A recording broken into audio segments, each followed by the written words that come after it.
Ha, bu men Feruza, shu erkakka turmushga chiqqan Feruza. To'g'ri ayt asla. Turmushga ham chiqib qanday yashaganman. Katta o'g'limni, ya'ni bitta yosh bolaga qaragandek qarab yurganman. To'g'ri.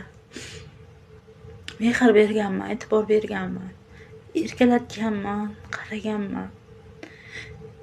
Alloh o'rgamdan menga farzand bergan bu birinchidan. Ikkinchidan men shunaqa bir holatga yashaganmanki, erga tekib ayolligimni his qilmaganman. Shu bilan, shu erim bilan yashab ayolligimni his qilmaganman. O'zimni xuddi bir onadek his qilganman. Xuddi bir onadek his qilganmanki, yashaganman shunaqa.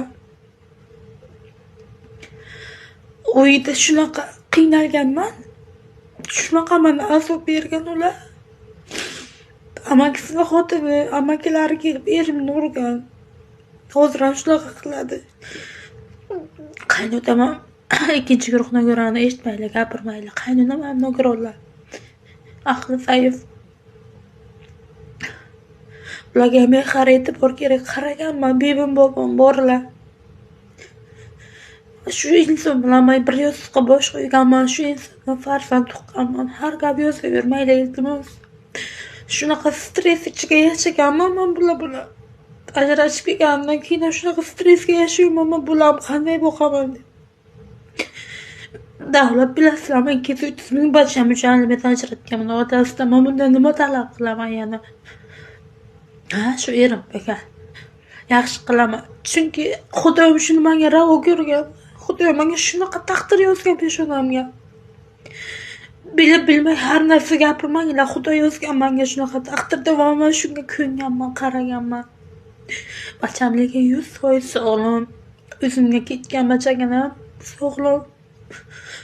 Shunaqa kulibsizlar, o'zi qarasam shu insonni ustida o'zlaringni farzandlaring yoki nabiralaring kelajak deb o'zi ilohim mana shunday bo'lsin, shunga tortsin ilohim. Sen negativlar shunaqa yozibsizlar o'zi. Men xafa bo'laman-da ko'rib. Salla kulib, salla lekin men xafa bo'laman. Ey inson, desa ana buni ishlar. Sani ham, meni ham, buni ham bitta zot, ya'ni Alloh yaratgan-ku. Alloh meni shunga munosib ko'rgan-ku. Nimaga bunaqasizlar, ha? Nimaga bunday ichqaroq qilasizlar? Shuncha yildan keyin mana keldi, nima dey? Mana o'zi yotibdi. Ket demayman-ku, baribir bu bachasi bo'lsa, nima qilishim kerak, mana aytinglar qani. Sizlar ham insonmansizlar, insoniylik jihatdan o'ylab ko'ringlar.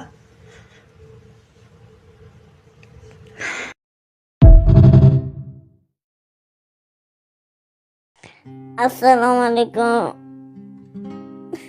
Dadam ham yo'q. Abezam gapirim yo'q.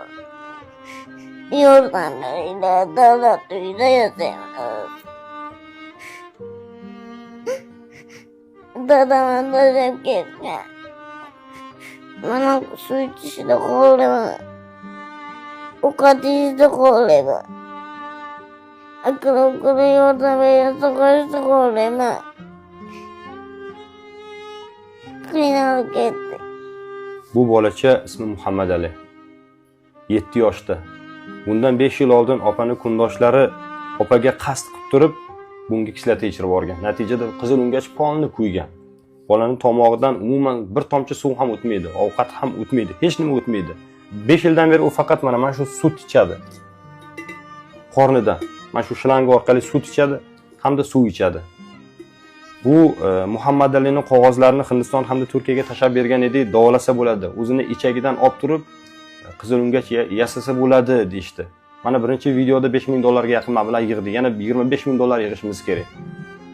Do'stlar, imkoningiz bo'lsa, mana shu bolacha ham sog'ayib ketishi uchun, tomog'idan ovqat yeyishi uchun, o'zi yeyishi uchun yordam qilishingizni iltimos qilamiz.